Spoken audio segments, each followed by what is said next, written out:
During Mother's Day brunch, my son stood up in front of everyone, lifted his glass, and thanked his wife's mother for showing him what real motherhood looked like.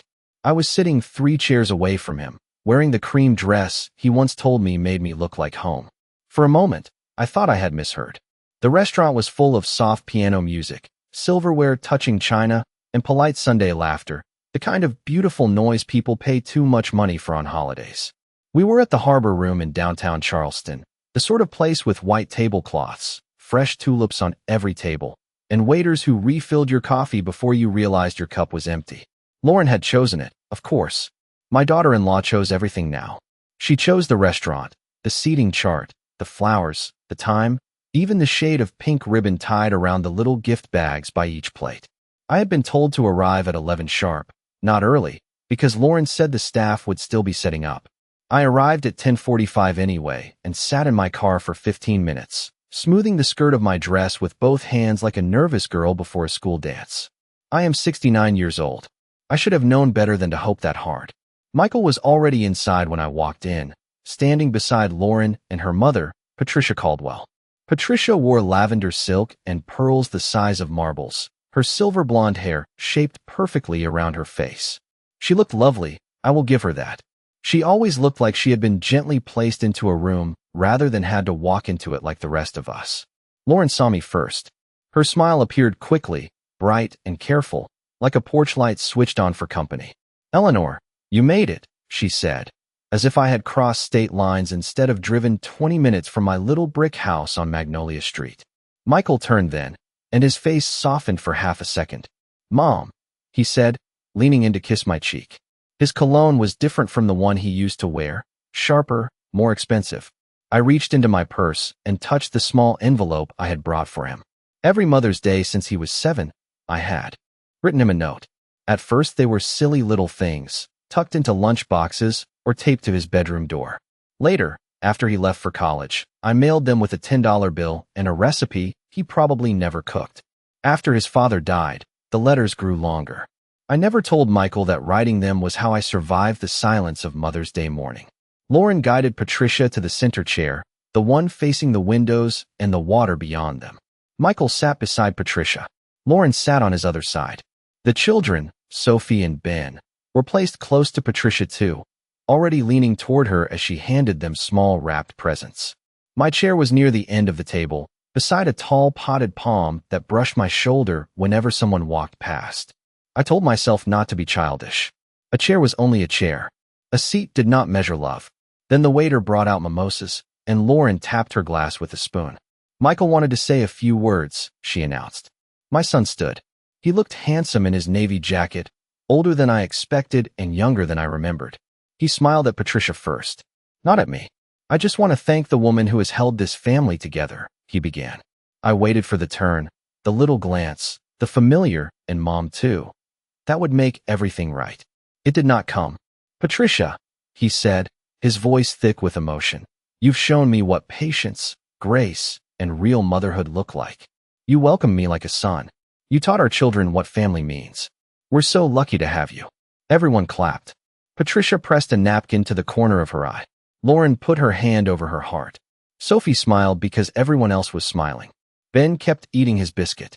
I sat with my hands folded in my lap and felt something inside me go very quiet. Not angry.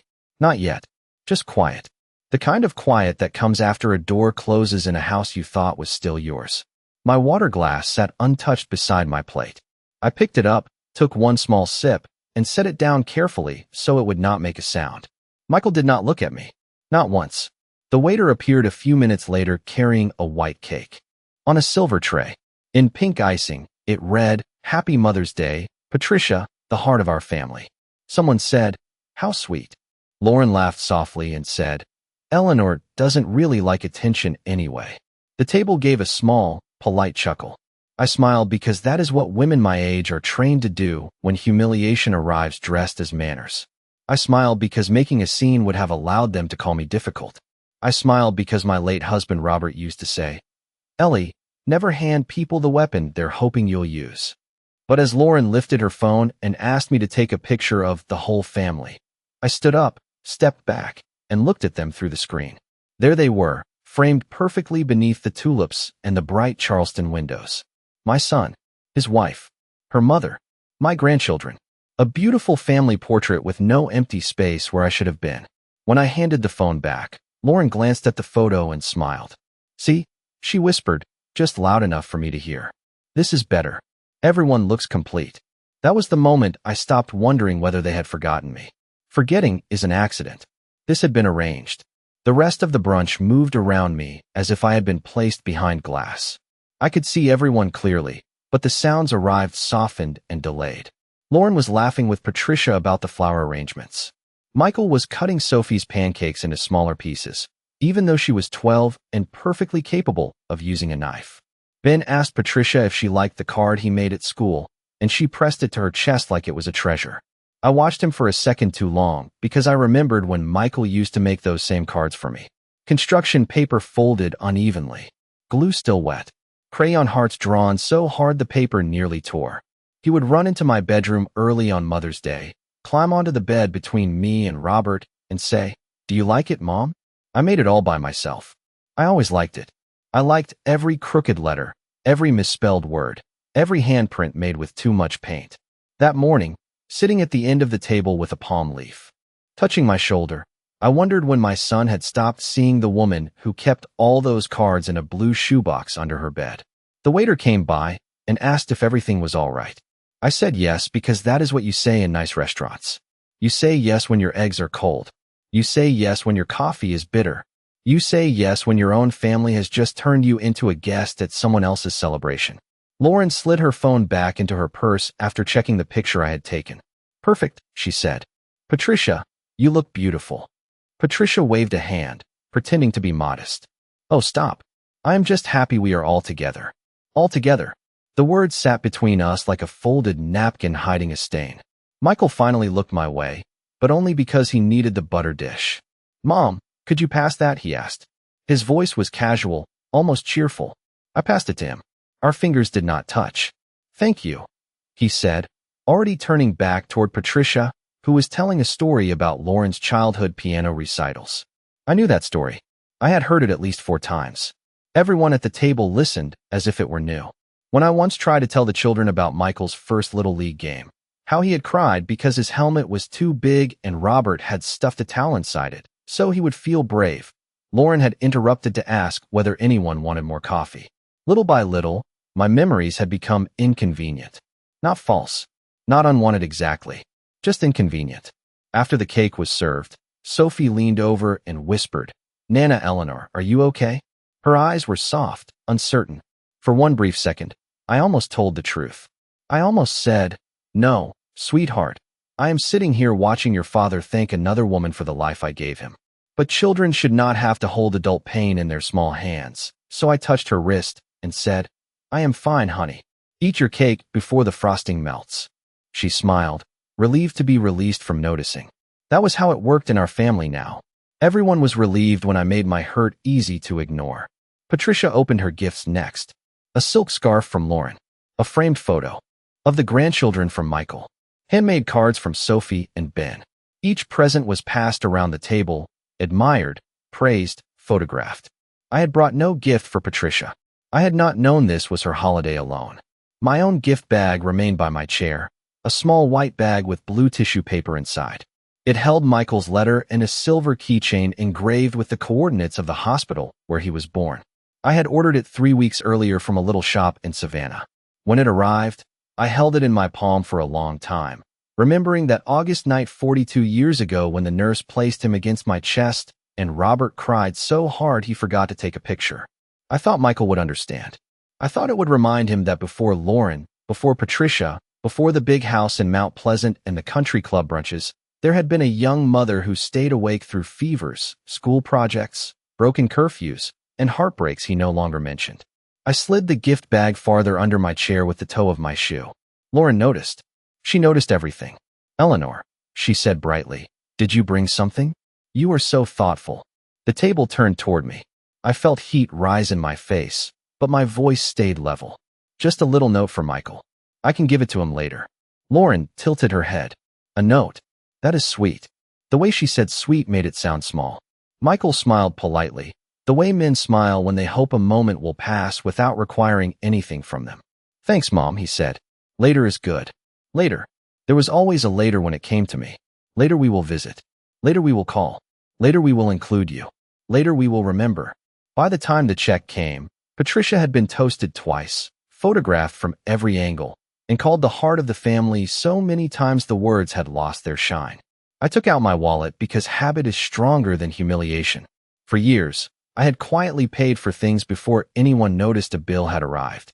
Brunches, birthday cakes, school shoes, plane tickets when Michael said money was tight. But before I could place my card on the tray, Lauren laid hers down with a graceful little smile. Patricia's treat, she announced. Patricia blinked, then smiled as if she had expected it. Michael said, that is very generous. I looked at the black credit card on the tray. Then I looked at Lauren's face. Something about the timing felt rehearsed, like the cake, like the toast, like the chair beside the palm. I did not understand it yet, but I felt the edge of it. Outside, the Charleston air was warm and bright, smelling faintly of salt and rain on pavement. The family gathered on the sidewalk for one more picture. This time, a passing waiter took it. Lauren arranged everyone quickly, Patricia in the center, Michael beside her, the children in front. I stood near the edge, half a step behind Ben. Just before the photo was taken, Lauren touched my elbow and said, maybe move in a little, Eleanor. We do not want it to look awkward. I moved in, not because she asked, because I wanted the picture to show the truth. Not the truth they had staged, but the real one. I was there. I had been there the whole time. And still, they had chosen to look past me. That night, after I came home from the brunch, I did not take off the cream dress right away. I stood in my kitchen with my purse still hanging from my elbow, listening to the refrigerator hum and the old clock above the stove count out seconds that felt too loud. The house smelled faintly of lemon furniture polish and the peonies I had bought for myself 2 days earlier. Robert used to bring me peonies every Mother's Day, even when money was tight and the grocery budget had to stretch until Friday. He would set them in the chipped blue vase by the sink and say, Ellie, a mother should not have to remind people she matters. I used to laugh at that. I was not laughing now. I placed Michael's unopened gift bag on the kitchen table and sat across from it like it was evidence. The blue tissue paper had wrinkled from being pushed under my chair at the restaurant. The envelope with his name on it was still tucked inside, untouched, unread. I took it out and ran my thumb over the word Michael. My handwriting looked older than I felt, thin in places, slanted where my fingers had stiffened. I thought about tearing the letter up. Instead, I slid it back into the bag. Some things did not deserve to be destroyed just because they had been refused. I made tea and forgot to drink it. Then I went upstairs, opened the closet in the guest room, and pulled down the blue shoebox where I kept Michael's childhood cards. I had not opened it in years. The lid was soft at the corners, held together with clear tape Robert had wrapped around it after one of our moves. Inside were little pieces of a life my son no longer seemed to remember. A card with a macaroni heart glued crookedly in the center. A drawing of me with yellow hair, even though my hair had always been brown before it turned silver. A note from second grade that said, my mom is the best because she makes soup when I am sick. I sat on the edge of the bed and read them one by one. I did not cry. Crying would have been simple. This was not simple. This was a slow rearranging of memory. I started seeing the pattern Lauren had built around me, not with one cruel act, but with dozens of soft corrections. The first Thanksgiving after she married Michael, she suggested they host at Patricia's because her mother had more space. I brought 2 pies and a casserole anyway. When I arrived, the kitchen counters were already full of Patricia's food, each dish labeled with little gold cards. Lauren took my casserole, smiled, and said, we can save this for tomorrow. Tomorrow meant the refrigerator. The pies were never cut. That Christmas, Lauren changed the family photo plans at the last minute. She said the photographer was only booked for 30 minutes, and there was not enough time for every combination. Later, I saw the pictures online. Patricia with Michael and the children. Patricia with Lauren. Patricia alone with Sophie and Ben. One picture of me, near the fireplace, holding my coat. I had thought it was an oversight. I had thought so many things were oversights because believing otherwise would have meant admitting my son was watching it happen. There was the school concert where Lauren told me it started at 7, but the program began at 6:30. I slipped into the back row halfway through Ben's song, breathless and embarrassed, while Patricia sat in the front with a bouquet on her lap. There was Sophie's birthday party at the skating rink, when Lauren said they were keeping it small, then posted pictures of 30 people eating cake under a balloon arch. There was the Easter lunch where Michael asked Patricia to say grace because, he said, she has such a calming voice. My hands had been folded on the table. No one noticed that I had taught Michael every prayer he knew. Each memory clicked into place with a sound I could almost hear. Not loud, not dramatic, just final.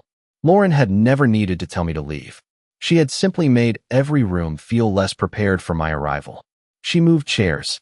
She changed times. She renamed traditions.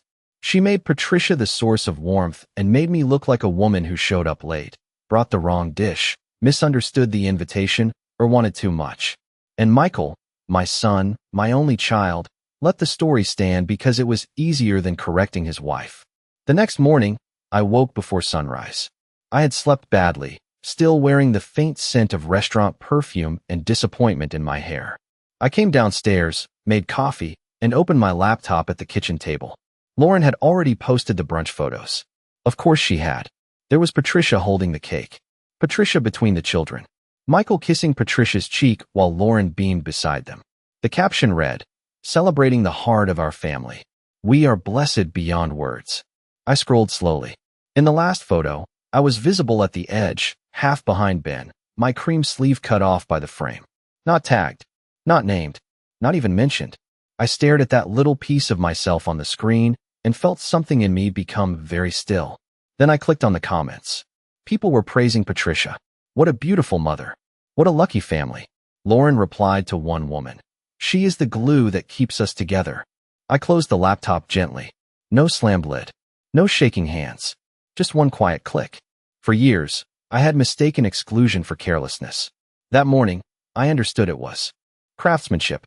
Lauren had been building a new family portrait, one careful inch at a time, and I was the shadow she kept cropping out.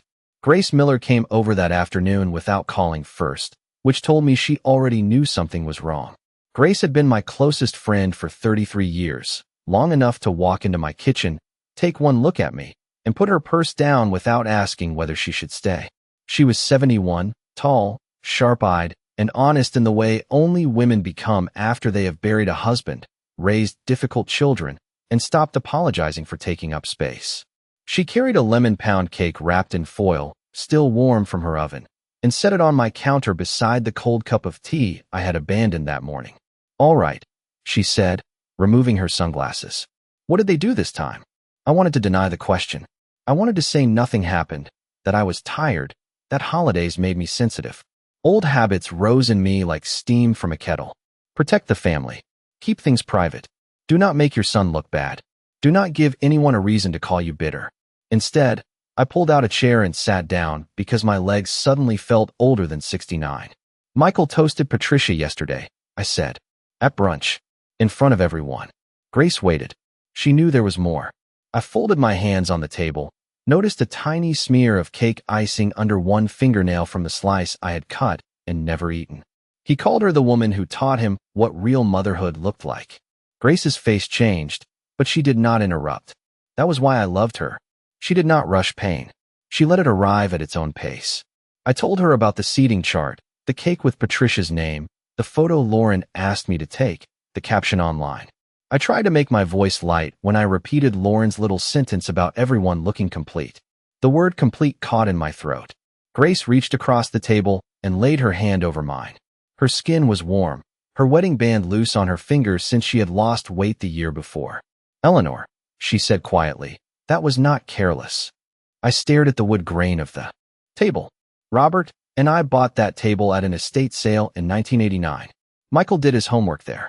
Lauren had once sat there planning her wedding menu while I made coffee and pretended not to notice how she rejected every suggestion I offered. "I keep thinking I am being dramatic," I said. "Maybe Michael just got swept up. Maybe Lauren did not mean it the way it sounded. Maybe Patricia had nothing to do with it." Grace looked at me for a long moment. Then she sighed, the kind of sigh that carries a decision. "There is something I did not tell you." My hand went still beneath hers. "What?" She opened her purse and took out her phone, but she did not unlock it right away. A few months ago, Lauren posted in that neighborhood mothers group. The private one. My niece is in it because of her twins. She sent me a screenshot because she recognized your name. The kitchen seemed to shrink around me. The refrigerator hummed. A car passed outside. Grace tapped the screen and turned the phone toward me. I did not touch it. I just read. Lauren had written about being grateful that her children had one grandmother who truly shows up without making everything about herself. There was more. She said Patricia was the steady one, the present one, the one who knew how to support without guilt. She never wrote my name, but she did not have to. The comments beneath it were full of hearts and praise. One woman had written, "You are lucky to have your mom. Some mothers-in-law only want credit." Lauren had liked that comment. I sat very still. It is strange what hurts most. Not the insult. Not even the lie. It was the audience. Strangers had been invited to judge a version of me that Lauren had shaped with clean hands and soft words. "Why did you not tell me?" I asked. My voice did not sound angry. It sounded far away. Grace looked down. "Because I hoped it would pass. Because I knew it would hurt you. Because sometimes I still make the mistake of thinking silence protects people." She squeezed my hand. "It does not." I looked again at the screen. One grandmother who truly shows up. I thought of missed concerts with changed times, birthday parties labeled small, holidays moved. Elsewhere, photographs cropped at the edge. Lauren had not only pushed me out. She had explained my absence before anyone could question it. She had made me look needy when I was excluded, difficult when I noticed, and selfish when I wanted a place at the table. "They think I do not see it," I said. Grace leaned back, watching me carefully. "No, honey. They count on you seeing it and staying quiet." The words settled over me with a terrible clarity. All my politeness had become useful to them. My restraint, my manners, my fear of embarrassing Michael, even my love for the children. Lauren had taken the best parts of me and used them as walls to keep me in my place. Grace picked up her phone and locked the screen. "What are you going to do?" she asked. I looked toward the small white gift bag still sitting on the counter, blue tissue paper wrinkled inside it, the letter to Michael unread. For the first time since the brunch, I did not feel invisible. I felt awake. "I'm going to call Thomas Reed," I said. Grace's eyebrows lifted. "Robert's attorney?" I nodded. "Yes. It is time I understand exactly what my family has been thanking Patricia for." Thomas Reed answered on the third ring, and for one foolish second, hearing his steady voice nearly made me cry. He had handled Robert's estate after the funeral, had sat with me in the dining room while I signed forms I barely understood through the fog of grief. He was 63 now, though he still spoke with the same careful patience, as if every word had been measured before it left his mouth. "Eleanor," he said, "it has been a while. Are you all right?" People asked that question casually, but Thomas did not. He asked it like he was prepared to hear the truth. I looked at Grace, still sitting across from me with her hands wrapped around her coffee mug, and I said, "I need to review Robert's trust documents. All of them. Especially anything connected to Sophie and Ben's education, the Hilton Head property, and any family distributions made in the last 6 years." There was a pause on the other end. "Not long, but long enough. I can have copies prepared," he said. "May I ask what brought this on?" I almost told him. About the toast, the cake, the picture, Lauren's message in that private group. But all of that sounded too small for a lawyer's office, too emotional to sit beside words like trust, transfer, and beneficiary. So I said the cleanest truth I had. I have reason to believe my contributions to this family have been misrepresented. Thomas did not ask me to explain further. He simply said, "Come by tomorrow at 10. The next morning, I drove to his office on Broad Street with my purse on the passenger seat and my wedding ring still on my finger, though Robert had been gone 5 years. Charleston looked bright and ordinary through the windshield. Tourists crossed streets with shopping bags. A man walked a golden retriever past a coffee shop. Life has a cruel way of continuing politely when yours is shifting under your feet. Thomas's office smelled of leather, paper, and lemon oil. His assistant offered me coffee. I said yes and held the cup more than I drank from it. Thomas came in carrying a gray folder thick enough to make my stomach tighten. He greeted me gently, then sat across from me and opened it. "Let us start with the Bennett Family Education Trust," he said. "Robert established the framework, but after his passing, you became the primary trustee with full authority over educational distributions." I nodded. I knew that much in a distant way. Robert and I had set money aside for the grandchildren before Sophie was even born. Private school, college, books, housing if needed. We had both grown up counting dollars at the grocery store, and Robert never wanted his grandchildren to feel trapped by money. The school invoices have been paid directly from the trust, Thomas continued. Tuition, activity fees, summer academic programs, and some approved technology expenses. He turned a page toward me. The numbers were there in clean black ink. Thousands of dollars each term. Tens of thousands over the years. My signature appeared on authorizations I had signed without ceremony, usually at this very desk, often after Michael told me he and Lauren were stretched a little thin this month. I touched the edge of the paper. Do Michael and Lauren know the payments? Come for me. Thomas looked at me over his glasses. They received copies of the notices. Lauren has acknowledged several by email. My hand pulled back from the page. Not quickly, just enough. By email, I repeated. Thomas reached for another section of the folder. There is more. He showed me maintenance records for the Hilton Head house, the small coastal property Robert and I bought when Michael was in high school. It had never been grand, just 3 bedrooms, white shutters, and a screened porch where Robert used to drink coffee at sunrise. After his death, I let Michael and Lauren use it for family weekends because I liked imagining the children running down the beach the way Michael once had. Lauren posted pictures there every summer, always captioned as if it were Patricia's family retreat. I had thought it was harmless. Vanity, perhaps. Something shallow. Thomas slid a tax statement across the desk. The property was still mine through the trust. Insurance, repairs, association fees, utilities, all paid from accounts Robert and I had funded. Patricia's name appeared nowhere. Not once. Yet I remembered Michael saying at brunch the year before. Patricia makes these beach weekends possible. I had smiled then. I had let it pass because correcting people at a table makes everyone uncomfortable, and I had spent my life avoiding discomfort for others. Can they access these funds without me? I asked. Not legally, Thomas said. His voice remained calm, but his eyes sharpened. However, there have been reimbursement requests submitted through Lauren for expenses labeled as child enrichment and family travel support. Most were modest and within the trust language, but the pattern may deserve review. He placed several printed emails in front of me. Lauren's tone was warm and efficient in every one. Thank you. Eleanor will appreciate this being handled quietly. Eleanor prefers not to be involved in details. Eleanor trusts us to do what is best. I read my own name used like a closed door. Thomas let me read in silence. Good lawyers understand that some revelations do not need commentary. After a while, he said, Eleanor, as trustee, you can change how payments are administered. Direct payment only. No reimbursements without third-party documentation. You can also require that any family use of the Hilton Head property be approved in writing by you. The words sounded formal. Small. But beneath them, I felt a floor returning under my feet. I thought of Patricia's cake, the heart of our family. I thought of Lauren's caption, blessed beyond words.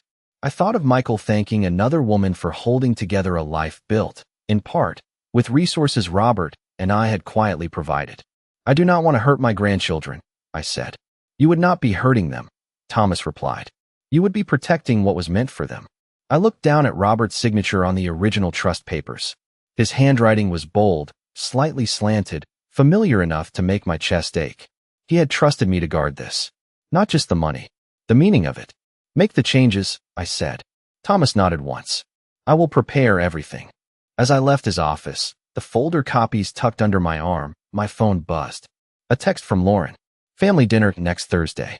We need to talk about boundaries and expectations. I stood on the sidewalk in the warm South Carolina sun and read it twice. Then I placed the phone back in my purse without answering. For years, Lauren had mistaken my silence for permission. That was her first mistake. Lauren's message sat unanswered on my phone for 2 full days. I did not ignore it because I was frightened. I ignored it because I was learning the difference between response and obedience. On Thursday afternoon, I took my time getting ready.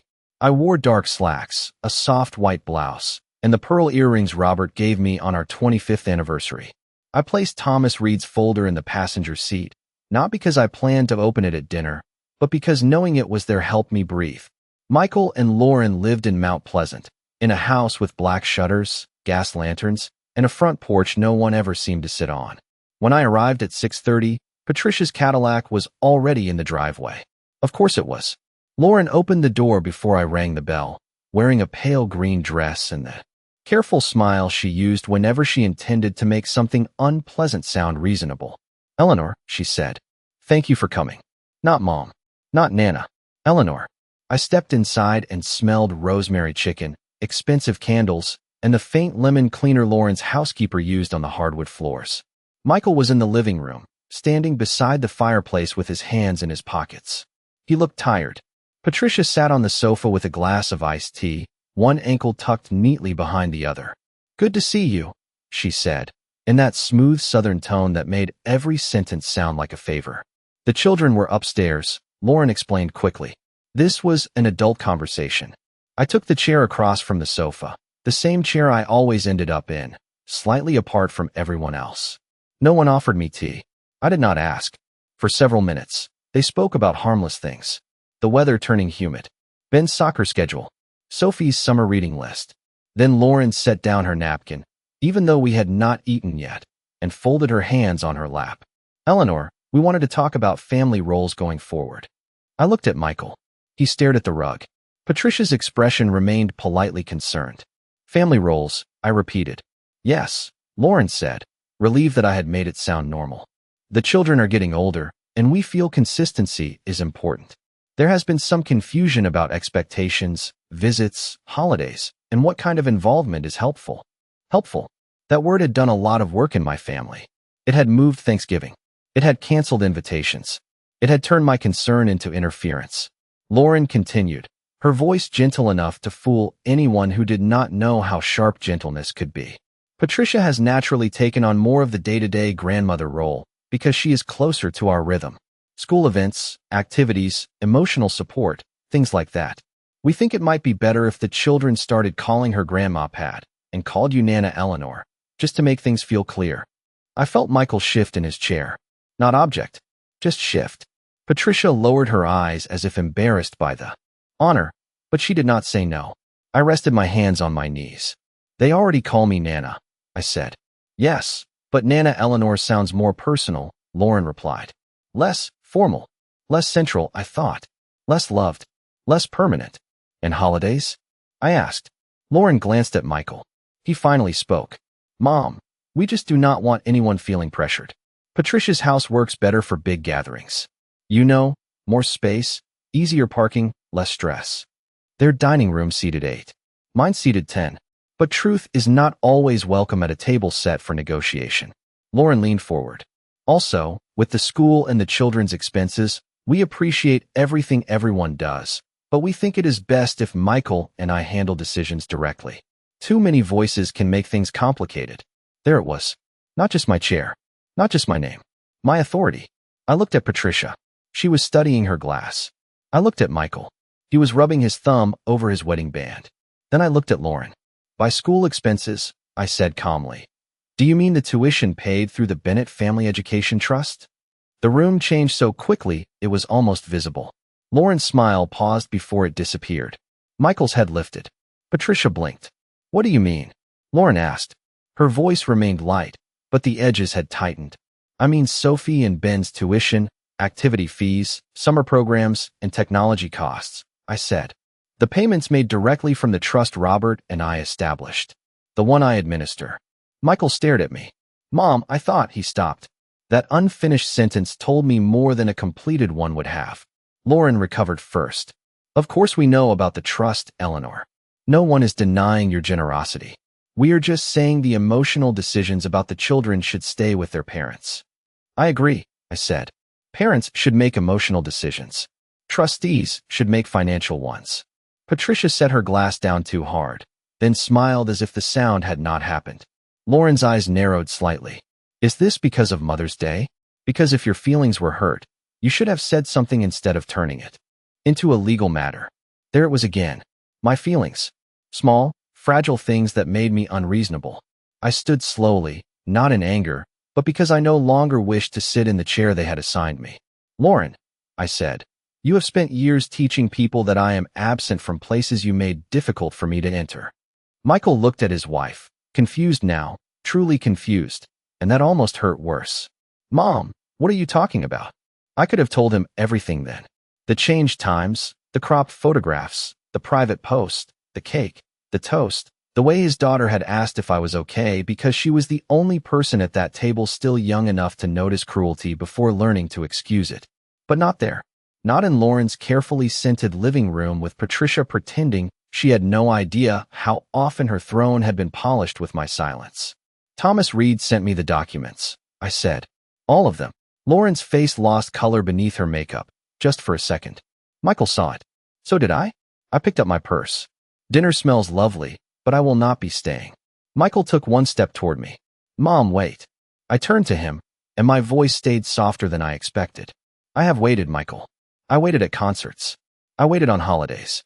I waited at that brunch while you remembered every mother in the room except the one who raised you. He opened his mouth, but no words came. I walked to the door myself. This time, Lauren did not rush ahead to open it for me. The next morning, Michael called 3 times before 9 o'clock. I let each call go to voicemail. Not because I wanted to punish him, but because his urgency had arrived years after my patience had been expected to last forever. At 10:15, Lauren sent a text that was almost elegant in its restraint. We are all emotional. Let us not make decisions we cannot undo. I read it while standing at my kitchen counter, buttering toast. Decisions we cannot undo. I wondered whether she meant the trust, the beach house, or the moment Michael finally saw fear pass across her face. By noon, Grace was at my back door with 2 coffees and a look that told me she had already decided to be involved whether I invited her or not. Thomas called me.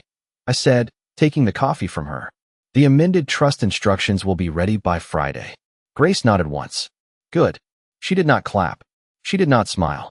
Grace understood that protecting yourself after years of being dismissed does not always feel like victory. Sometimes it feels like cleaning out a wound you had learned to live with. That afternoon, a cream-colored envelope arrived by courier. It was not from Thomas. It was from Lauren. Inside was an invitation printed on thick paper with gold lettering. Family Appreciation Dinner, honoring Patricia Caldwell for her devotion, guidance, and love. The dinner would be held Saturday evening at the Palmetto Club, a private place near the harbor where Lauren liked to host events that looked better in photographs than they felt in person. My name was written on the inner envelope as Eleanor Bennett. No Mom, no Nana, just the full name people use when they want affection to sound unnecessary. I called Grace first. She listened without interrupting while I read the invitation aloud. Then she said, "She is trying to get ahead of you." I looked at the gold lettering again. By honoring Patricia? By making the story public before you can correct it, Grace said. If everyone sees Patricia as the generous heart of the family, then anything you say later looks jealous. There it was, clean and ugly. Lauren had always understood stagecraft. She knew where to seat people, when to make a toast, which photographs to post, and how to make exclusion look like coincidence. This dinner was not about gratitude. It was about cement. She was trying to pour Patricia into the foundation before I could show anyone what had been underneath it all along. I called Thomas next. "I received an invitation," I said. "I think you should attend." He was quiet for a moment. "As your attorney? As the person who can verify documents if someone decides I am confused?" His answer came gently. "You are not confused, Eleanor." I closed my eyes. Those 4 words did something to me. They steadied me more than any speech about strength could have. Saturday came bright and humid. I spent most of the day moving slowly through the house, not because I was uncertain, but because I wanted every action to belong to me. I had my hair done at a small salon on King Street. I chose a navy dress with 3/4 sleeves and a neckline trimmed in tiny beads. Robert had loved me in navy. He said it made my eyes look like a storm pretending to be calm.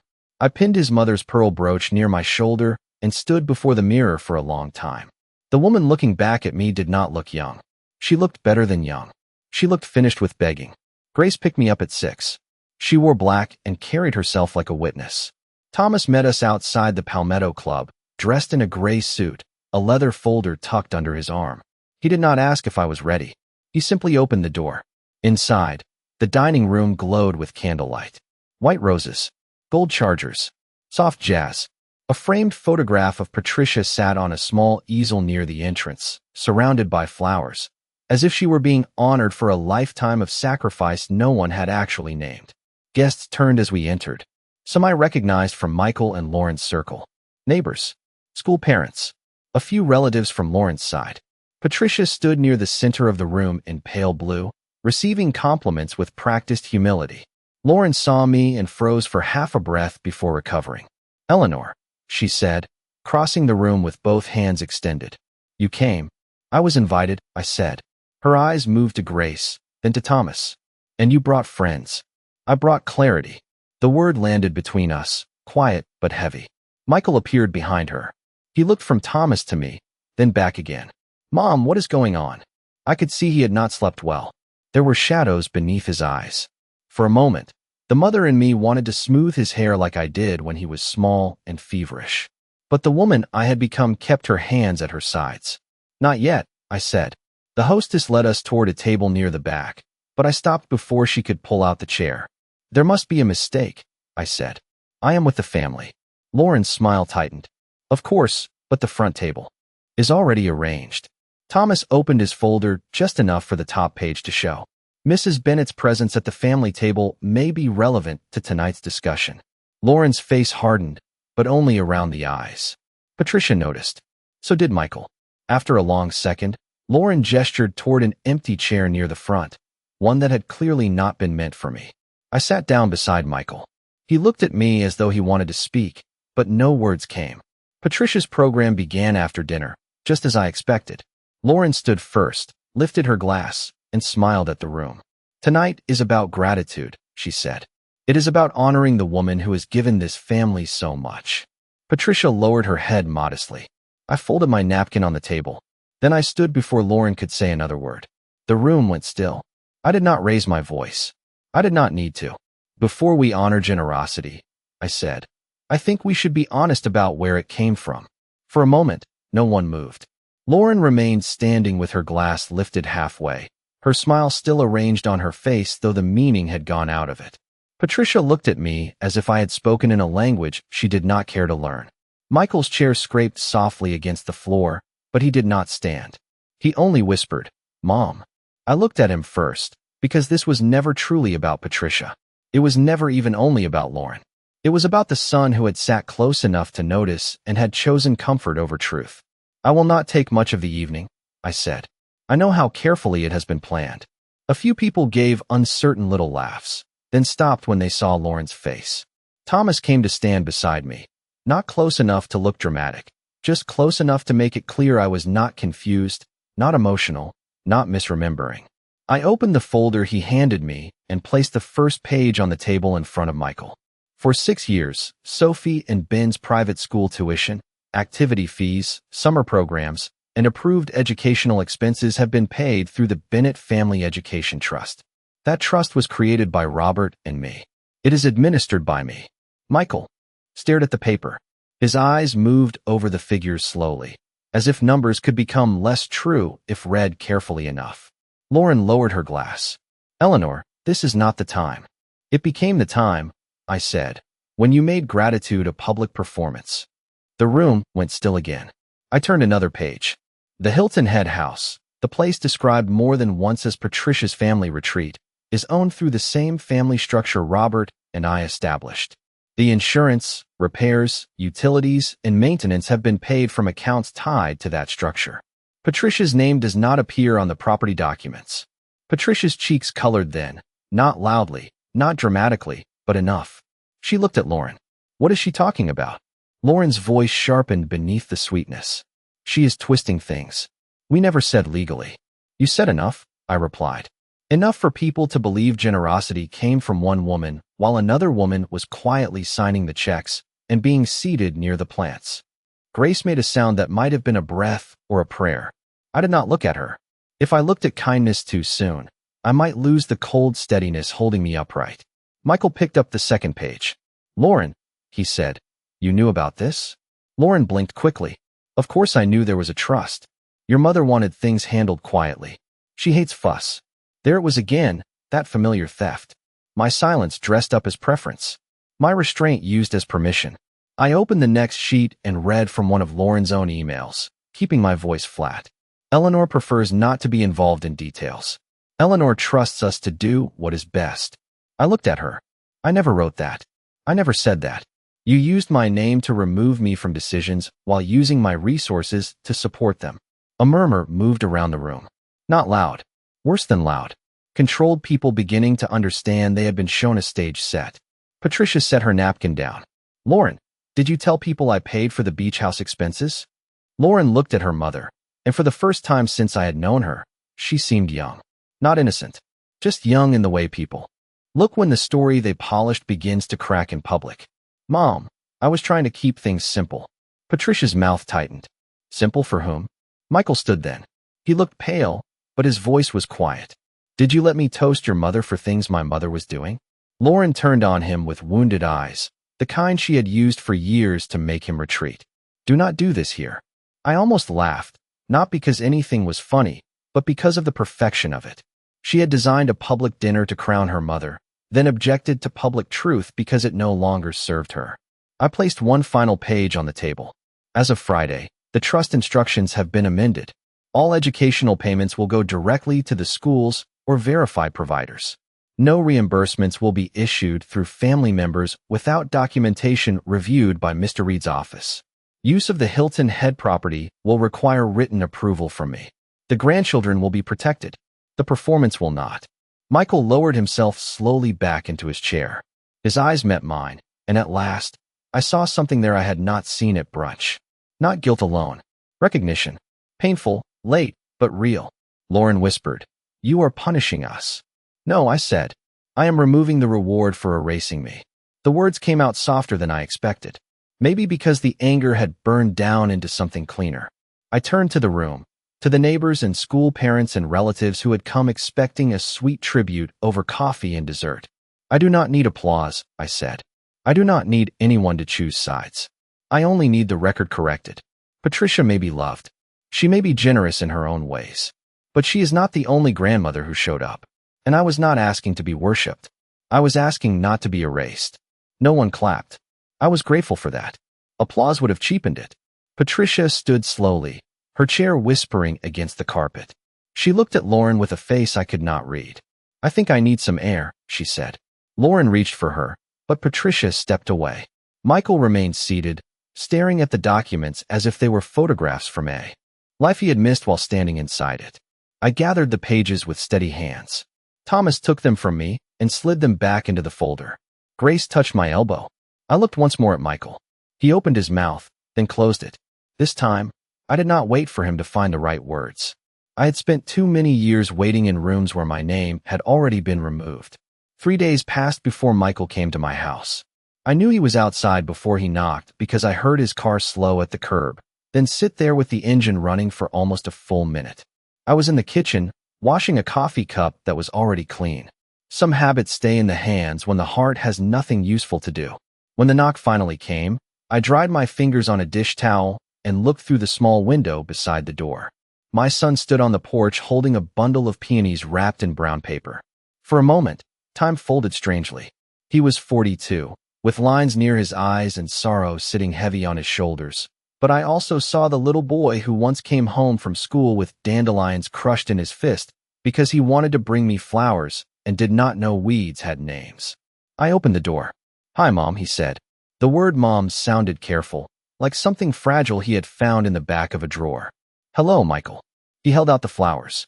"I remembered Dad used to buy these for you. I took them because refusing would have been theater, and I was tired of performances." "He did," I said. "Every year." Michael looked past me into the house, then back at my face. "Can I come in?" I stepped aside. He walked into the kitchen slowly, as if the room had become unfamiliar. Maybe it had. Maybe a mother's kitchen changes when a son can no longer assume he is forgiven before he asks. I placed the peonies in the blue vase by the sink, the same chipped one Robert had used, and filled it with water. Michael watched me do it. Neither of us spoke until I set the vase on the table. "Lauren is at her mother's," he said finally. "The kids are with her." I nodded. I did not ask. That hurt him. I saw it. But not every hurt is unfair. He pulled out a chair and sat down without being invited, then seemed to realize it and looked up. "Sorry. You may sit," I said. His hands rested on the table, fingers locked together. "I have been going through things," he said. "Emails, school notices, old messages. I did not know how much you were doing. I poured coffee into 2 mugs because my hands needed something ordinary. You were copied on some of it. His eyes dropped. I know. There was no defense in his voice. That was new. I think I saw what I wanted to see, he said. Lauren handled the details. Patricia was always there. You never complained. So I told myself everyone was fine. I set his mug in front of him. Everyone was not fine, Michael. I was quiet. He flinched slightly. I know that now. I sat across from him, the table between us like a gentle boundary. He looked around the kitchen, at the family photos on the wall, at the ceramic rooster near the stove, at the little calendar Grace had given me from her church fundraiser. This was the house he had grown up visiting after Robert and I downsized. The house where I made chicken soup when Sophie had the flu, where Ben once fell asleep on the couch with cookie crumbs on his shirt. Nothing here had changed. But Michael was looking at it as if it had been hidden from him. Mom, he said, and his voice cracked in the middle. I am sorry. Not just for the brunch. For all of it. For not noticing. For letting Lauren decide what was easier. For making you feel like you had to earn a place in your own family. I looked at him for a long time.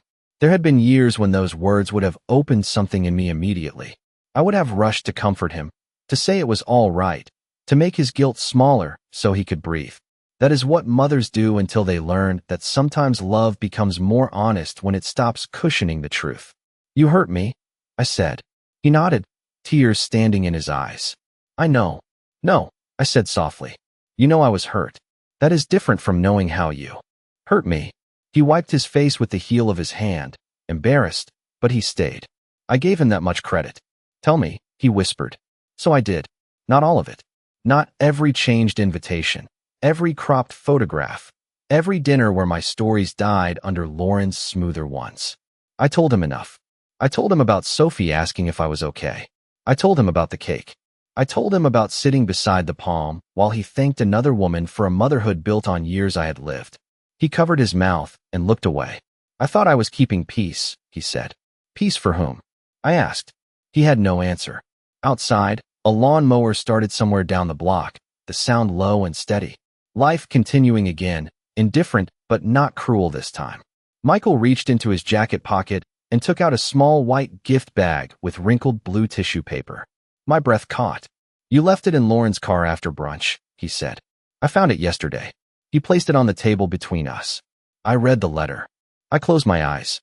You were not meant to read it like that. I know, he said, but I am glad I did. His hand rested near the bag, not touching mine.